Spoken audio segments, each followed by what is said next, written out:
Hélène et Dylan vont au cinéma. Peux-tu repérer quelque chose de bizarre dans cet endroit?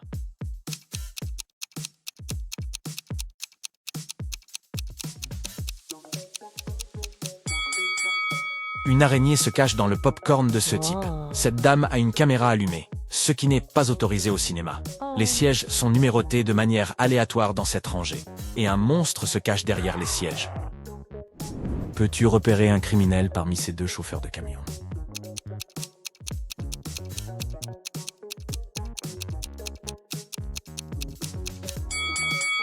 Le second ne fait que transporter des tomates, mais quelqu'un a griffonné les mots « à l'aide » sur la vitre du premier camion. Par conséquent, le premier chauffeur est le criminel. Peux-tu deviner quel conducteur est le plus dangereux?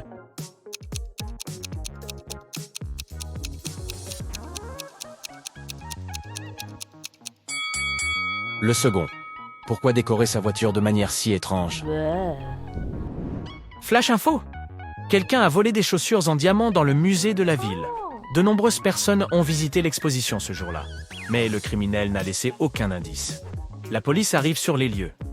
L'inspecteur Smith consulte les images des caméras et repère tout de suite le voleur. Et toi, qu'en penses-tu?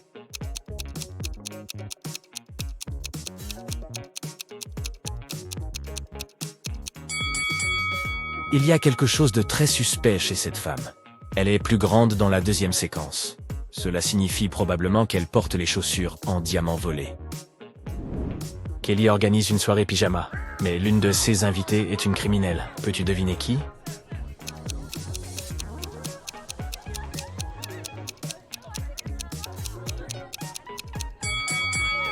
Cette dame est une voleuse. Elle a caché les objets volés dans un oreiller. Voyons si tu es perspicace. Peux-tu repérer 3 différences entre ces deux images?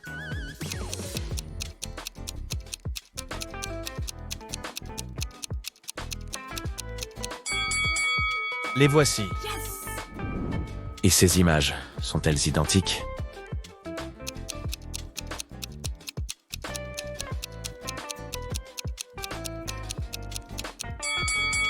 Non, il y a 3 différences. Est-ce que tu vois 3 différences ici?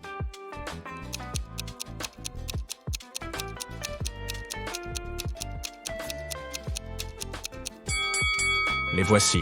Beau travail. Philippe dirige une maison d'édition. Un jour, il reçoit un message anonyme. Son meilleur illustrateur, Victor, a une relation secrète avec l'une de ses collègues. Seules 4 femmes travaillent dans l'entreprise de Philippe. Sheila s'occupe des réseaux sociaux. Elle vient de rentrer des Maldives. C'était sa lune de miel. Bella est gestionnaire de contenu. Elle est très timide et vit avec 5 chiens. Lily est rédactrice à temps partiel. Elle est célibataire et fait tout le temps la fête. Et Kelly est chef de bureau. Elle est très ambitieuse et écrit son propre livre pendant son temps libre. Peux-tu deviner avec qui sort Victor?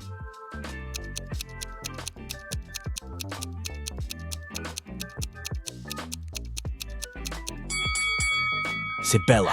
Victor a des poils de chien blanc sur sa veste, tout comme Bella. Crystal est médecin. Elle arrive à une conférence médicale et prend plusieurs photos avec ses collègues avant l'événement. Au bout d'1 heure, le concierge trouve Crystal inconsciente dans la remise. Plus tard, Crystal va mieux et raconte à la police « Je marchais vers les toilettes. La dernière chose dont je me souviens, c'est que quelqu'un m'a poussé par derrière. Je ne sais pas qui a fait ça. » La police interroge tous les médecins. Tous affirment qu'ils écoutaient à la conférence lorsque l'attaque a eu lieu. Les agents examinent les photos prises avant la conférence et identifient immédiatement le criminel. Et toi?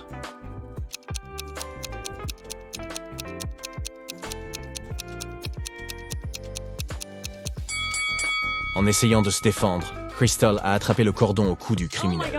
Il s'agit donc de ce type avec le badge arraché. Harold est l'homme le plus riche de la ville. Ce soir, il a perdu la mémoire à cause d'un accident de voiture. Sa seule famille est sa fille. Quand Harold se réveille à l'hôpital, 2 femmes prétendent être ses filles. L'une d'entre elles ment. Peux-tu aider Harold à identifier la vraie?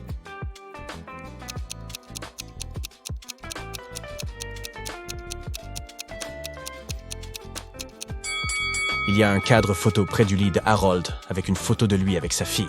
Elle a un grain de beauté sur la joue. Et cette dame aussi. C'est donc sa vraie fille. Peter se perd dans une maison hantée et trouve 3 portes. Il doit en choisir une pour s'échapper. Il y a une jolie famille d'ours polaires derrière la première porte. Un couple de loups affamés et en colère attend derrière la deuxième porte. Ils n'ont pas mangé depuis 7 ans. Et il y a des centaines de serpents venomeux derrière la troisième porte. Quel chemin est plus ou moins sûr?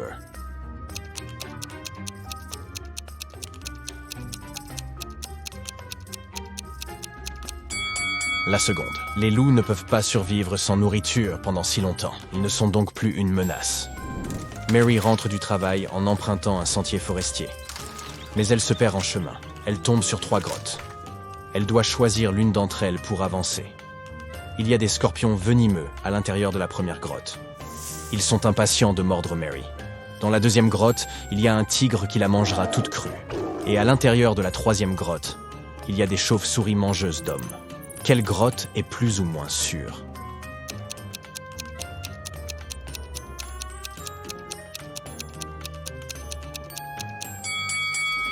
Tu as dû le remarquer, il fait encore jour. Par conséquent, les chauves-souris sont endormies. La troisième grotte est donc l'option la plus sûre pour Mary. L'inspecteur Smith est chargé d'enquêter sur un vol. Il interroge un témoin qui a vu le voleur s'échapper. Il dit « Dans le rétroviseur de ma voiture, j'ai vu un homme masqué s'enfuir rapidement. Mais j'ai noté le numéro de sa voiture. » L'inspecteur Smith prend la note avec le numéro. La police trouve 4 voitures avec des plaques d'immatriculation similaires. L'inspecteur Smith examine attentivement les 4 voitures et trouve celle qui appartient au voleur. Comment?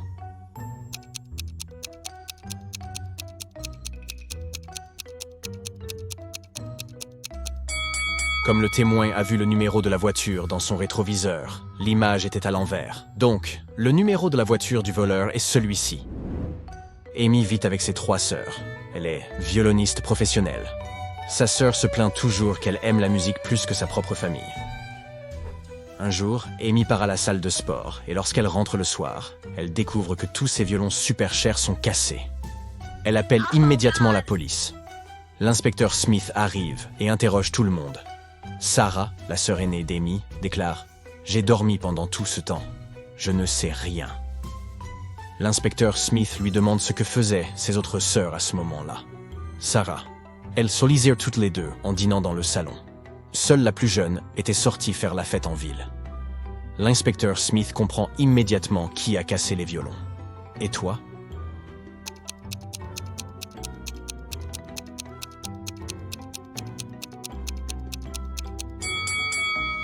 Si Sarah dormait, comment savait-elle qui faisait quoi?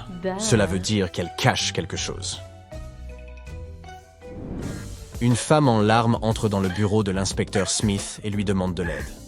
Elle explique « Je marchais sur la route quand un homme s'est approché de moi par derrière. M'a arraché mon téléphone des mains et s'est enfui. » L'inspecteur Smith soupçonne 3 personnes et les interroge toutes. Mais tous affirment qu'ils n'ont pas volé le téléphone de la dame. L'inspecteur Smith vérifie leur téléphone et comprend immédiatement qui a fait le coup. Qui a volé le téléphone?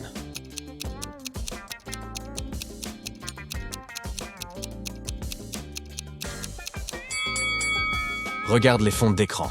Voici le chien de la dame. C'est donc le premier gars qui a volé le téléphone. Après une chute de neige particulièrement importante, Chuck se promène dehors. Il découvre une chose étrange. Il y a 2 fois moins de neige dans son jardin que dans celui de ses voisins. Mais Chuck n'est pas du tout surpris. Pourquoi?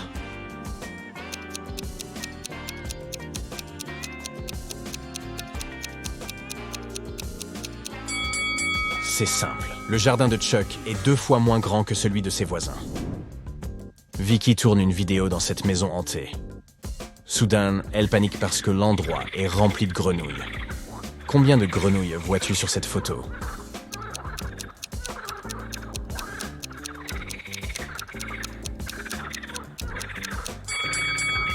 La bonne réponse est 11. Vicky s'enfuit au sous-sol et voit une collection effrayante de masques de clowns. Combien de masques peux-tu repérer?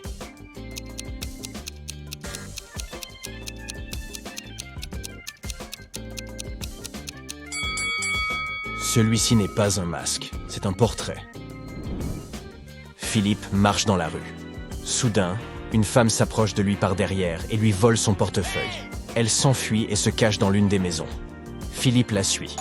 Le propriétaire de la maison est à l'intérieur. Philippe lui demande Est-ce que quelqu'un vous a rendu visite aujourd'hui?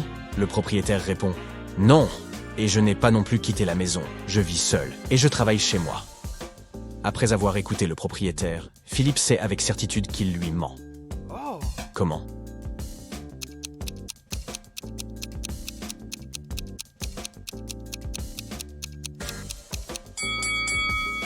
Il y a 3 tasses de thé chaud sur la table et des sandales de femme près de la porte. Il est donc probablement complice de la voleuse.